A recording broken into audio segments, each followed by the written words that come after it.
Greetings, everybody. This is Christopher Messina coming at you as ever from the Messy Time Studios on the beautiful beaches of the last free state in America, Florida. Joining me from slightly up the coast in the Carolinas is Ido Singer, who is in his own Substack's words, when I should have died, son of a Holocaust survivor, raised through two intifadas. He's currently writing a memoir about inherited trauma and moral clarity. I'm delighted, love his work, delighted he had time to come on the podcast. And I do love this commenting your profile for those who carry history in their bones. I love it. The book is coming out next year. So, thank you so much for taking the time, and good Shabbos. Good, Shabbos. Good to be here, and thank you for inviting me. Amen. So we'll kick right in. So what's the show, as everyone knows, is very much guest driven. What is it you're writing about? Do you have a working title for the book? Where are you? Are you in the process, and why'd you start writing it? Yeah, so this is a dual timeline memoir, as you've mentioned. I started writing it because growing up in Israel, we endured quite a lot, and I feel that my story has another layer to it, being the son of a Holocaust survivor. My father's story is quite incredible, and not to give too much away, he grew up in Poland and born a few years before before the Germans marched through Poland, ended up separated from his mom, and then later on his dad, taken by a saint of a Catholic woman, him and his younger sister, and she kept them alive and under false identities for 5 years or so, moving around Wow. between different villages. And then somehow he got reunited with his father after liberation, and they moved to Israel, the four of them. He ended up marrying this Catholic woman, and she is buried in Israel as well. So growing up on the knees of my father, and with that story, adds another layer of trauma to what we already endured in Israel. And so after maybe 40 years of existence, I started thinking there's a story to tell here. And since October 7th, I started writing it. And I felt that after October 7th, with everything that's going on, all the misinformation, all the absolute permission structure for anti Semitism and history revisionism, I felt maybe a firsthand account, not just myself, but also my father's and what he went through, is in order. So I started writing and then hoping to publish that sometime next year.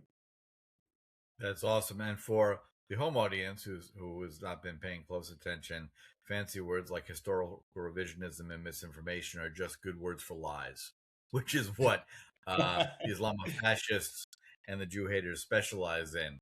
So, what parts of that the book is going to come out. Um, what were some of the most stressful moments? I mean, I think a lot of people who've never lived, who certainly didn't live through the intifadas, who've never had the great delight of being subject to terrorist bombings in real time. Maybe you could share a little about kind of what were some of the worst moments that you experienced through each of the intifadas. Yeah, so I want to preface that by saying I was young enough to be able to go to Gaza with my father. That's actually in the first chapter. I was writing about that. Maybe longing a little bit for the time where you could actually, as an Israeli, as a Jew, go to Gaza in the early 80s and spend a day there and just have a wonderful time. And I've had the chance to do that at least once with my father. So there Mm. was a time before the intifadas where we could live somewhat peacefully next to one another. But to answer your question, growing up through the intifadas, um, let's just say you couldn't have a stiff neck. You had to always rubberneck and figure out where are you, continuously evaluate exit routes, Mm. who is looking like they're out of place, who's wearing too many items of clothing Right. for a It's summer covering up day. an explosive vest, right?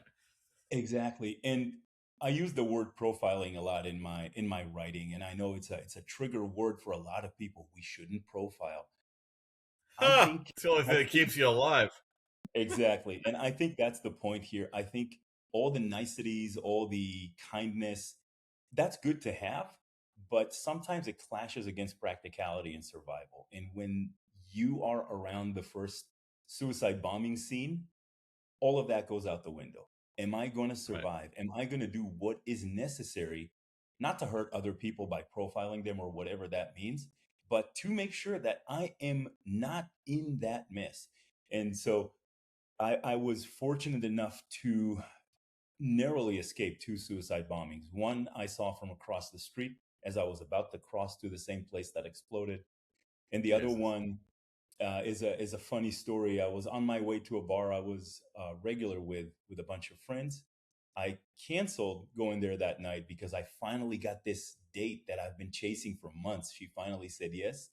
Went out Mhm. on the date with her before and was going to go there later on, but because I canceled, a couple other guys canceled, and the other two that remained didn't sit at the table. We usually sit right by the door. They went inside and sat at the bar. Suicide bomber exploded right at the door, killing three people. So we Wow. would have been there. Luckily, they were inside. They didn't get hurt. And I was 10 minutes away in my car, hearing that on the radio that it exploded. I was there with my date on the way over. So, funny story about getting pulled over by a cop. And that's why we were late. All that to say, Sometimes you gotta thank the police for the ticket. exactly. All that to say, growing up under intifadas, you have to be vigilant, you have to profile, and you have to just remind yourself that every day is a gift, and be humble about the fact that people around you are dying unnecessarily. Yep. And I don't know what to say. It is just, it's humbling, it's scary. It puts a layer of indifference to you to a certain degree, growing Mm, up and seeing the morning news and how many people died, and oh, I got to grab my lunch and go to school. right. There's a lot to unpack there, and I'm trying to do that in the book. No, I get that. That's hard. Maybe you give some thought to, you know, everything since October 7th has been insane. I mean, it was on October 3rd. Oddly, I was in New York right around the time the UN was meeting, and happened to be sitting in the office of a very powerful chairman of a large global Jewish organization. We're meeting with a couple of the members of Netanyahu's entourage, who was telling us what a great meeting they just had with the Saudis. I mean, to me, that was always the proximate cause of October 7th. Obviously, they've been building up to it for years, but the Iranians saw that, and like this, they had to move heaven and earth to ruin that, to destroy the Abraham Accords, do everything they possibly could to force this millennialist insanity on us. Maybe you could discuss that a bit in the context of our shared amazement that 25 years after September 11th in New York City, only 12% of New Yorkers bothered to go to the polls, and they voted a 12er Shiite, Jew hating maniac, Zohran Mamdani, into office. Maybe you could give your perspective on that, especially in relation to living through on the ground terror funded by the Iranians coming out of Gaza. I think you're spot on. I think Iran, although they have been funding those proxies, it's been their mission statement from day one is to destroy the Jewish state. They have a countdown clock in the middle of their biggest uh, city square in Tehran, a countdown to the destruction of Israel. They constantly in their parliament scream death to America, death to Israel. They're not hiding the ball. They are No, saying it. They're proud of it. And anyone who wants to make overtures or excuses or trying to west explain what they actually mean I is like that. is lying to themselves at the detriment of their own lives and their kids' future. I think it's very, very clear. And one of the things that frustrates me the most is that they tell you exactly what they think of you, yet we find ways to explain it in a way that doesn't hurt anyone's feelings, or maybe is more kind when the other side shows no sign of kindness. So I think you're spot on. I think they wanted to blow up the Abraham Accords. They wanted to drag Israel into a war that it didn't want to have. There was no war on October 6th. No. So Israel had no intention of invading Gaza, and that's only evident by every piece of proof that there is out there. Yeah, but aside So, from all the empirical data, of it's all a course, conspiracy. well, I don't know, no, but I know, So, um, you're right. I think they wanted to blow up the Abraham Accords. They wanted to put a wedge between Israel and the Biden administration, which they were very, very successful in doing, and bring into that the, I don't know, 20 plus years of Qatari money being poured into universities in this country, Oh God. indoctrinating them with Jew hatred and with the conspiracies and everything else. The ground was fertile for it, and the proof to that was the day after October 7th, October 8th, 2023. There were already organized marches and organized condemnation and Yeah. signs already printed out. Printed banners, whole bit on the morning of Beautiful. October 8th in Times Square, paid for by Yeah. that scumbag Neville Roy Singham, was hiding in Neville China. Royce Singer. His People's Yes. Front bullshit, which is still somehow Oh, allowed to be, and there's an office in yeah. Midtown Manhattan that they all congregate at. I mean, drop a bomb in the place, the world would be better. But sorry, Yeah. I interrupt. No, not at all. And not to give Soros any kind of pass on this, he is also very much invested in that. Um, Yes.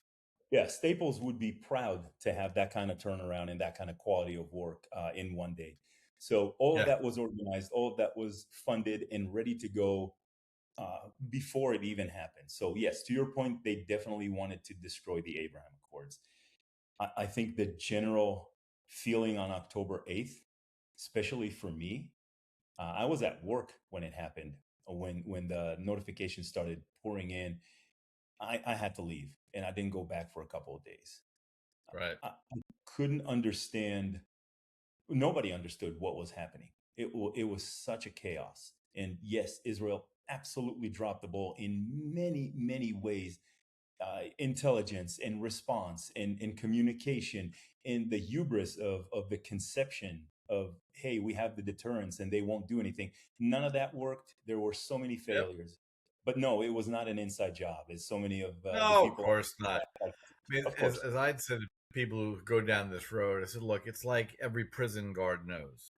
You're running the prison, which Gaza is not, before we go down that road. But the analogy is if you're a prison guard, you have to be right 100% of the time.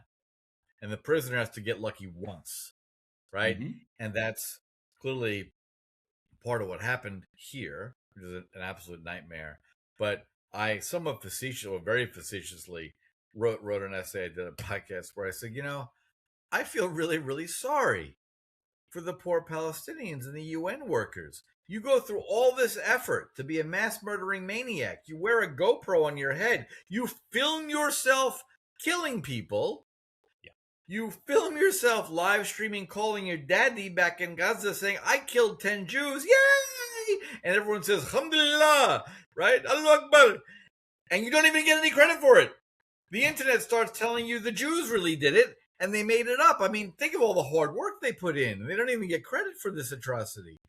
The Yeah. ability of Jew hating lunatics in the West to twist their brains into such a space where I'm a gay marching for Hamas, I love that, Hmm. is just beyond mind boggling. And it demonstrates a severe multi-generational commitment to hating Jews, which I don't think has parallel anywhere else in human society.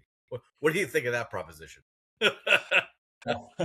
it's hard to it's hard to counter that. Yeah, we can find anecdotal examples for hate against Islam or hate against Christianity. Probably a lot more against Christianity than Islam, very easily.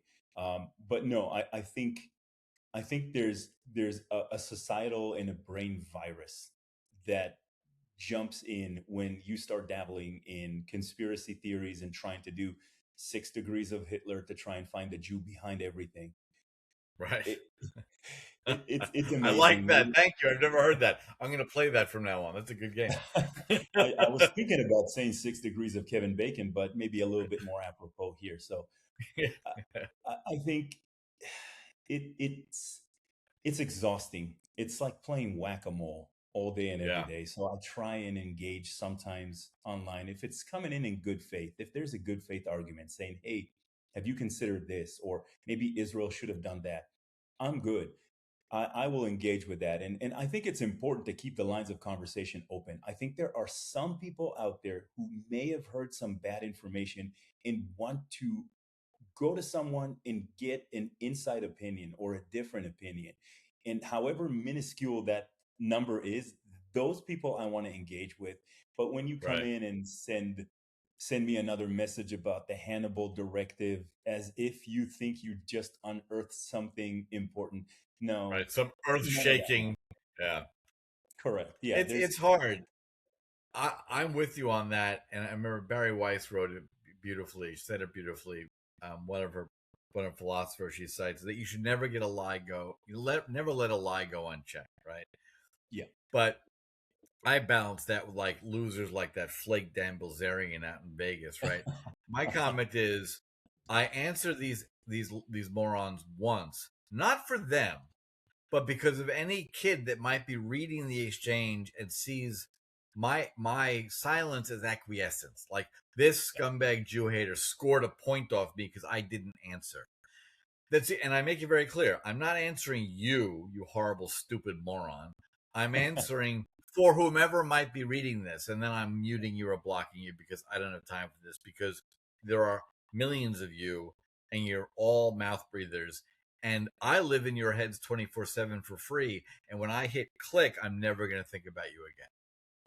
And Exactly. that's the way I've balanced the time and effort required to rebut stupidity versus whether it's worth doing. And I've seen you do that. I've seen you engage with them, and I've seen where that goes. And exactly to your point, there's millions of them. There are bot farms that just do this all day and every day, and we can get bogged down by it. Uh, for us, we still the Jews still have not recovered to the numbers of pre-World War II. Right. So there's about 16 million of us worldwide. And some people, if you ask them how many Jews are worldwide, they'll be off by a factor of 10 to 20 sometimes. Oh They yeah, have, Joe Rogan on his was famously there was a great clip there you go, when someone asked him how many Jews in the world do you think there are. He's like, I 500 don't know, million. 500 million. Exactly. And to that point, we could not spend our entire day fighting trolls. But what we No, can do is we can talk to that, third viewer, whoever it is that is reading that for some reason. If we can reach one person where they see the interaction, they see the unhinged conspiracy theorist calling us names, and then we reply with facts and they change the subject. Anyone with two brain cells to rub together will see exactly who the unhinged conspiracy theorist is and who's standing on the truth. But we can't keep engaging with them. So yes, blocking, moving on, absolutely true. But we do talk to people who are trying to learn, not the ones who are coming in like Dan Balzerian or whatever ah, his name is. And the yeah, waste clown of time. who's waste of time. Whose daddy left him a lot of money, and his great claim to fame is throwing naked porn stars off the roof of his house into a pool. So yeah, what I Accomplished. love about all these losers is somewhere along the line, one of them heard the phrase Talmud. They've got no idea what it is. I think they think it's some Hmm. secret handbook for world domination. If only that'd be helpful. Uh, just crazy. So what is the target audience? Like what when you're thinking of you're writing this book, who in your mind is the ideal reader for when it comes I'm out? I'm glad you asked that because that has evolved and it didn't evolve from one to another. I think it blended two audiences. So at first, I wanted to write to people who, as you mentioned, and as I wrote on Substack, people who carry trauma in their bones. We all carry something. We've all had parents, family members, friends who went through something profound that left footprints on us. And it does change how we interact in this world with our family, with our friends, with everything. So that's where I started. Who might have been carrying someone else's trauma, and how does that manifest in how you deal with your day to day life? I know for Mm, me, I've carried a lot of my father's trauma. He's very closed off, emotionally stunted. He was He was not an "I love you" guy. I've never heard that from him. My mom, I've only heard that when she was probably in her late 60s. That's when I started hearing that. And unfortunately now Hmm. she's gone. So it's not a house I grew up in. So carrying that and being in the relationship that I am with my wife and my three kids, and saying that early and often, and looking them in the eyes, and not just saying love you, but I love you, and you Right. mean this much to me, and doing that constantly. That's the trauma that I was trying to break, and those are the folks I was trying to talk to at first. But then I realized, as I was doing this dual timeline, because one chapter talks about a chapter of my life, and then it goes to a chapter of my father's life, and it keeps going in chronological order, back and forth, until the two stories converge. Hmm. And so when I started writing my father's chapters, and then I came back to my chapters, I've realized I think I need people who want to understand the Jewish story, the Israeli story, and maybe a little bit about the moral arc that we have to endure, and the struggles we have to go through to just exist in this world free of persecution and lies and everything. So I started also writing to that, the audience that wants that moral clarity. A lot of them came who are either Jewish Zionists, which I'm happy to jump into. I don't care for that term, but people who understand that Jews should not be murdered just because they pray towards Jerusalem. So it What a evolved. radical idea. I know, right? It evolved from one audience to the other, and they blended a lot. So that's who I'm writing to right now. But anybody that wants to hear that kind of story and wants to understand how to stop the trauma, or maybe how to grow through it and have that moral clarity on the other side, that's who I'm writing to. That makes a lot of sense. It's funny. Oddly, throughout my career, I've done an enormous amount of work in the Middle East. So, when I was at undergrad, I got a degree in anthropology with a minor in Islamic history and Arabic, and just did a lot of work. I worked in Saudi. I worked, one of the greatest moments I ever had was in Jeddah at a dinner party that a friend or a client was hosting, and he introduced me as a New York Jew with who actually has an uncle who's a cardinal in Rome, Hmm. who's obviously raising Jewish children and is specialized in Sharia finance. And one of the guys there said, "Wow, that's that's quite a mix. Can I ask how that came about?" I said, "I'm hedging my bets," and he said, "That's haram." So very very funny exchange. Um, but what I discovered is the every culture tells itself some degree of foundational myths, or some degree. We in America we got George Washington and the cherry tree and telling the truth, and I don't even know if they tell kids that anymore. Um, but what I found astonishing in a lot of my work in the Emirates, in Qatar, that's a separate story. But the biggest regret of my life is ever helping the Qataris do anything. I helped build their exchange. I still feel awful about doing that. And in Saudi, especially, was the commonly held insane lies about Jews and Israelis, just like off the charts crazy. And that's a really hard uphill battle to fight, because no one likes to hear what you believe is insane and you've been lied to. No one likes to hear that. Right. But when you look at the entire, I call them the Fakestinian population, mainly because Yasser Arafat created the phrase Palestinian, but whatever, linguistic gymnastics. Sure. Um, their entire multi-generational set of beliefs about who they are is a complete fabrication. How did you experience that?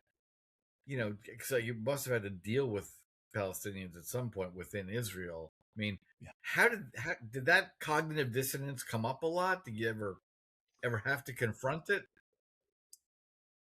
I have not dealt too much with the Palestinian identity as it is today. So I've left Israel in 2003. That was at the heels of the second missed suicide bombing in the span of about 12 months. I'd had Right. plans to leave. I was going to go to the States to go to school, and that just solidified everything for me. So I left. So And that was before Israel pulled out of Gaza, because most people don't know that until yes, that 2005 there was an Israeli presence in Gaza. yeah, that was a couple of years before that, and it makes me think to the Ben Shapiro, I guess, interaction he had with someone where Ben said that we pulled out of Gaza in 2005, and the other guy was talking and saying, well, he was rebuting that, and Ben said, "What did we not pull out mentally, emotionally? We did pull out physically. Right. So what's the rebuttal there? But yes, we did leave Gaza, and at that point, I didn't really have any interactions from 2003. What I could tell you before that, it's not great. In the 80s, I've had one of the most beautiful, warm interactions I've ever had in Gaza with a person or a group of people. And anybody on my Substack can read about that. I think it's called When Gaza Was Kind. Um, but I think a lot has changed. I think Hmm. there's been a serious campaign of indoctrination since the Yasser Arafat years. And you can see everything bubbling up and boiling. And those of us paying attention have seen that the two-state solution was never going to happen. There was never going to Right. be a two-state solution if Israel is one of them. Right.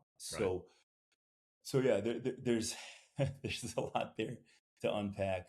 I, I do think that I do think we're at a place where there might not be a way to salvage this without serious de-radicalization on their side. When you have one side that wants to eliminate the other, states it publicly, attempts to do it, and immediately withdraws back with 251 people and says, we will do Yeah. it again and again and again.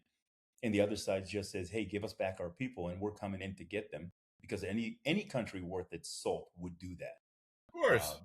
But Israel is not allowed to. So when you have one side that says we want to kill the other side, and the other side says just leave us alone, I think there's a big disconnect here, and those two ideologies No, can't. and eventually it has. Unfortunately, eventually it has to be a war to the end. I mean, in 45 through I think 49 in Germany, the Allies. I don't know what they did in East Germany, but in West Germany, they basically had denazification classes, like Mhm. run by master sergeants, right? Who had Yeah. classrooms full of young men between 8 and 30 or whatever they were, basically saying, "Here are the lies you were told. Here's the insanity you went through. That's all over." And when any one of them kind of disagreed, they had a sound pedagogical practice where whoever disagreed would be brought out into the hall and have the shit beaten out of them, and then they'd be sat back in their classroom, bloodied, and like, there's one way through this. You're going to rid yourself of this insanity, or you're going to die doing it. We're not doing this again. And I don't quite know. I don't quite know how we get there, because there's such a degree of waffling and misunderstanding on the West, which has to support Israel, or should support Israel in this. And in January, when Trump finally, after 47 years, decided to let the American military do what it wanted to do, which is finally take down the mullahs in Iran, I cheered it like, great, this is going to finally be done. The Iranians start shooting more missiles at Saudi and the Emirates than they did at Israel, right? It's like, great. So now we finally have, well, great. Now we finally have a coalition of Good. people who are like, enough of these evil assholes, like, enough. And then he flaked. Then Yeah. he pulled back. Then it's on Truth Social with threats and like, and the mullahs are laughing. The Iranian parliament today had a vote to close the Straits of Hormuz to Israeli and American vessels. Like, they're making a joke of the man. Whereas what's required is serious resolve to remove them finally, and it pains me to watch the same nonsense over and over again. What's the mood in Israel about if there is such a thing about Yeah. kind of Trump's pulling back and not doing. Well, I'll answer that in a second. I think you said something that was interesting, and that made me think of what something that Douglas Murray said. Douglas Murray said Israel is probably the only country in the world that is never allowed to wage a war to win. We're always forced to draw, and we have the means and the capability to win, but we're never allowed to go all the way and actually solve the problem. There are so many organizations, nations, uh, uh, NGOs that have a vested financial and ideological interest in keeping this conflict alive. And it's Yep. very well documented. The UN needs to be completely dissolved, destroyed, and the ground in New York needs to be salted.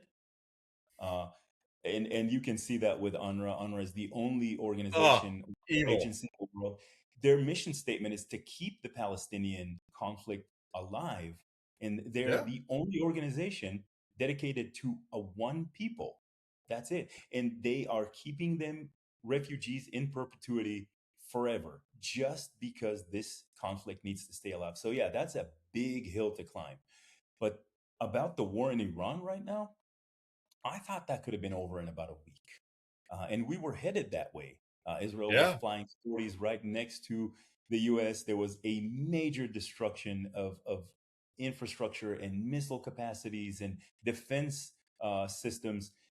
The one thing that was missed here, and the biggest opportunity, was to just bomb Harg Island and to destroy those refineries and be done. Yeah. That's Or it. take it. Because or take The it. Marines But I could think take it in the morning.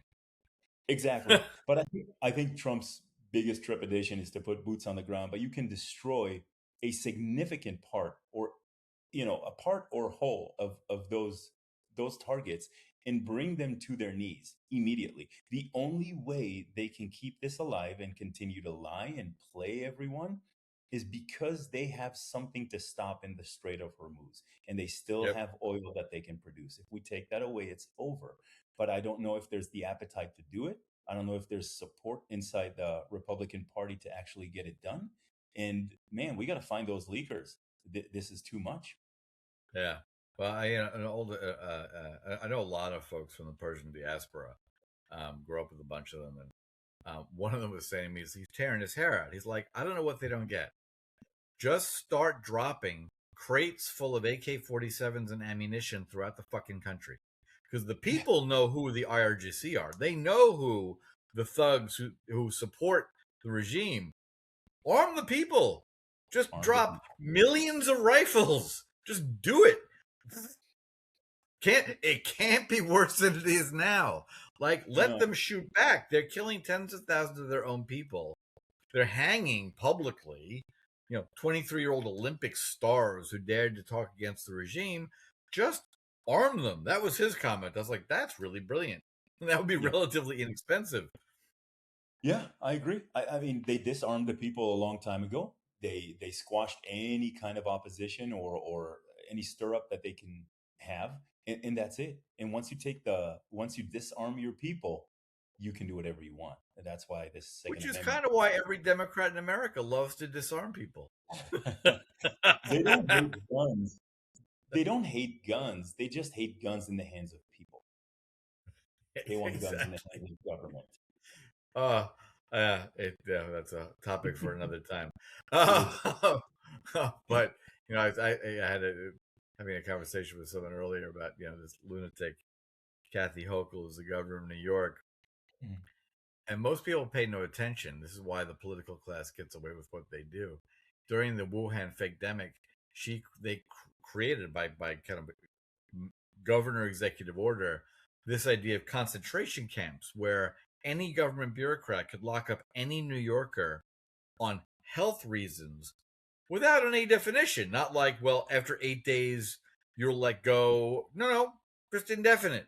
A wonderful lawyer, Bobby Ann Cox, who I've had on the show, sued the governor, sued the government, got it thrown out because it's insane, right? So no matter what excuses you make for people during a pandemic or supposed pandemic, Mhm. um, but New York citizens don't currently know that, okay, they lost in court. It's now 2026, right? So 5.5 years after this terrifying COVID, pandemic, Kathy Hochul is still spending taxpayer money appealing that ruling in Hmm. the courts because she desperately wants the right to create concentration camps in New York. And if you run, go look, don't go look it up. Don't take my word for it, right? I tell people that, they look at me like I'm insane and kind of edge away. I'm like, don't take my word for it. That's today's Democratic Party. That's the people who are allowing people to march to the streets calling for death to the Jews, river to the sea, globalize the intifada. That's Zoran Mamdani. That's the modern Democrat Party. And I find it beyond terrifying that this is Germany in 1934 all over again. And should we be out of here? Should we already be moving to Tel Aviv? I'm kind of curious, having come the other way, how you read the situation. It's something I'm watching very closely. I've not heard of that. As many people, I'm sure, haven't heard of that legislation in New York. So I have to look into that. That is terrifying. But it's not that long ago that we put Asians in, Right. in internment camps. So it happened here before, and you Yeah. don't have to look that far. The National Guard in Minnesota was shooting paintballs at people standing on their front porch during lockdowns. Get back Right. inside. So we've seen this before, and I don't know about going back to Israel yet. I'm paying very close attention to what's happening. I've got, as I mentioned, 3 kids, my wife. Moving to Israel would not be the easiest thing. It's not Right. easy for anyone. But it's funny. I had to renew my passport a few years ago, and I had to drive down to Georgia from North Carolina. And I was talking to the consulate over there, and she asked me, "Hey, you have 3 kids. Do they have Israeli passports?" I said, "No." So she gave me the paperwork to get it started. And she Right. said, "Hey, just remember, if you ever need to come home, they'll take you without a passport, Right. you and your entire family. And if you ever need to go for any reason, you do it." Yeah. So I wasn't thinking about that up until a couple of years ago when everything became crazy. But she's absolutely right. There's a thought of what if we have to leave? Thank God we have a place like Israel where we are and they'll deny it up and down. We are a nuclear powerhouse, and Right. nobody is going to mess around, even without U.S. support. We can pretty much fend off quite a lot. Yeah. Uh, but nobody wants to come to the realization of, I'm going to have to uproot my entire life as I've known it for the last 20 years, or for you as you've always known it, and go to Israel because some people decide that a lie is more important than the truth, and let's act on it. It's really hard. I mean, my wife and I talk about it a lot. We read the tea leaves, we watch what's happening here in Florida. Um, we've been delightfully, happily free of a lot of this madness. First off, all these, wannabe jihadists with their, bought on Amazon, made in China kafiyas, um, uh, they also respond to incentives, and you notice that all the marching they do is in places like New York and Washington D.C., where the Democrat government has managed to strip people of their right to bear arms, right?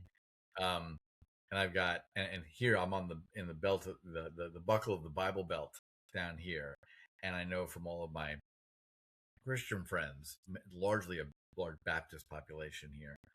Um, no moral confusion there, right? They've been thundering from the pulpits since October 7th that Israel's right.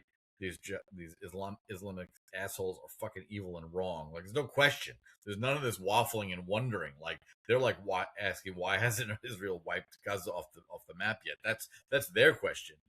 So Right. that's nice to know that in this environment, um, and the governor here made, as I said earlier, the Students for Justice in Palestine, he made it illegal in November of 2023, right? It's a terrorist organization.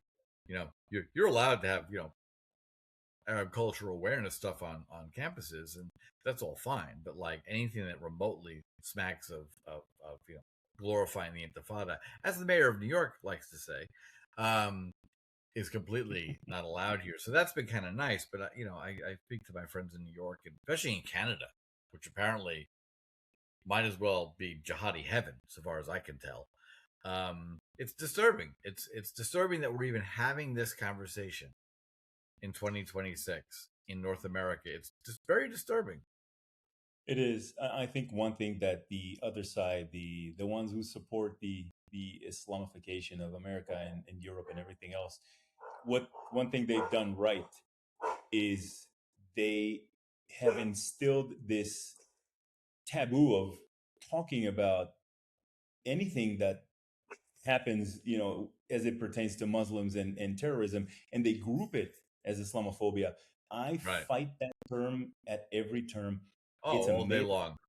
Yeah, it's a made up term. It's apparently the only religion where you can't show a picture of the prophet or you get your head chopped off in Right. frame, The right? religion of peace, as I call Yeah, that was one of George Bush's most unfortunate framings of that religion. But if you're the religion of peace, yet you can't speak about your prophet, you're not. If you're the religion of peace, yet if you say anything negative about it, people will come and hurt you physically, you're not. If you're the religion of peace, yet close to 70,000 terrorist attacks since 9/11 have your religion behind it. I don't care yeah. if they did it in the name of religion, but if you want to talk about demographics, that's Yeah. Muslim. And You're not. that's the great horror. What I find so disturbing is I try to, because a lot of people don't have, they have lived in Israel, have not had my experience living, working with that community. What drives me nuts is that I've worked with hundreds of Muslims over the years, right? Like most normal people are living their lives, and to the extent that people listen to the tenets of their religion, that varies wildly for anybody, right? Christianity, Judaism, Hinduism, right? Most normal, educated people who happen to have been born Muslim, um, and even in Saudi or the Emirates or wherever, are like, are they diving into the minutia of this? Are they listening to it? No, right? Of course they're not, and they're certainly not going in and attacking people, right? Um, and but that's kind of a long, winding road to discuss with people, so don't bother. My only point I make is that the foreign minister of the United Arab Emirates gave a great speech. I don't know if you've seen this. It was about 3 years ago, 4 years ago, before October 7th, where Mhm. he was saying, I'm going to say this in English, so there's no mistaking what I mean. Everything you're hearing, the Muslim Brotherhood, like if you perform those activities and espouse the values of the Muslim Brotherhood, which is Palestinian, whatever, um, in our country, we'll cut your head off. Like it's illegal in Egypt, it's illegal in Saudi, it's illegal in Arab countries, in Muslim countries. You in the West are so stupid that that they are abusing your sense of civil liberties and free speech to say and do things and push a political agenda that would get them executed in Muslim lands, and you idiots are letting them do it. And so that's all I try to convey. So don't take my word for it. Go look that up because we're not going to get Yeah, into this long discussion. sure. But No, they say it the themselves. They Muslims say themselves know how evil this group of Islamists is. They know it's a pox. They know it's a problem, and arguably they have to fix it. We're not going to fix it. they say it themselves. They're going to conquer the West through three ways: through hijra, which is migration; through the womb of the women, whether they're Western or not; and then through taking our morals and twisting them against us because we can't talk about Islam, because we have to be kind, because we have to be welcoming, because we're better than the third world. They're going to use that Right, against us, and they say it all the time. I think all day long. what you said, I've seen that speech, and I think it's very eye opening. It doesn't get circulated enough. I know he's sitting on a panel and kind of looks sideways, and he's telling the people exactly what's happening. And to your point, what we see in New York right now, the praying in the streets, Oh my God. that does not happen in Muslim countries. It is not allowed. It is not tolerated. They do Nope. it on our streets because we are tolerant and because that is a show of power and dominance. And we allow it to happen because we're quite honestly morally castrated at this point. We've been told to be quiet, we've been told to be kind, we've been told to be inclusive, and they're using that against us in many cases. And I'll just mention one last thing. Brigitte Gabriel gave an incredible answer about the silent minority, and talking about how even if you consider the majority of Muslims, which are what, 1.2 billion right now, if you Right. consider the majority of Muslims to be kind and nice, if we're still talking about 15% of them, we're talking about hundreds of millions. Right. And so the You're silent, talking about 1%. That's a yeah, lot of people who are willing to the, stab you in the throat. the silent majority is irrelevant. The silent majority was irrelevant in Nazi Germany. Most people didn't want to do that. It was irrelevant during Mao's reign of terror. It was irrelevant in many other cases. And she does a much better job than me. She goes on a tirade, and it's really worth the 5 or 6 minutes of watching. But that's the point. We are not dealing with a religion. We're dealing with a political ideology Yep. following a religion, the religion teachings, and it's being enacted by hundreds of millions of activists and worse who are trying to enact it all around the world. And that's the only religion that will not allow you to leave, punishable by death. And it states that Islam will take over the world either by sword or by other means. So they Yep. say it. We just They mean it. explain. They mean it too. They mean it. So, on that incredibly optimistic note, Ido, I'd like to thank you for taking the time to come on. Look forward to reading the book. I'll give a shout out to your Substack in the notes here. And yeah, great conversation. Appreciate it. Thank you. Glad. I'm delighted we met. Love your writing. And look forward to having you on again after the book comes out. We can talk about it. That'll be fantastic. I would love it. Thank you so much for having me. I appreciate it. You bet. And to my usual listeners, please remember to turn off the mainstream media who are lying to you and tune into Messy Times.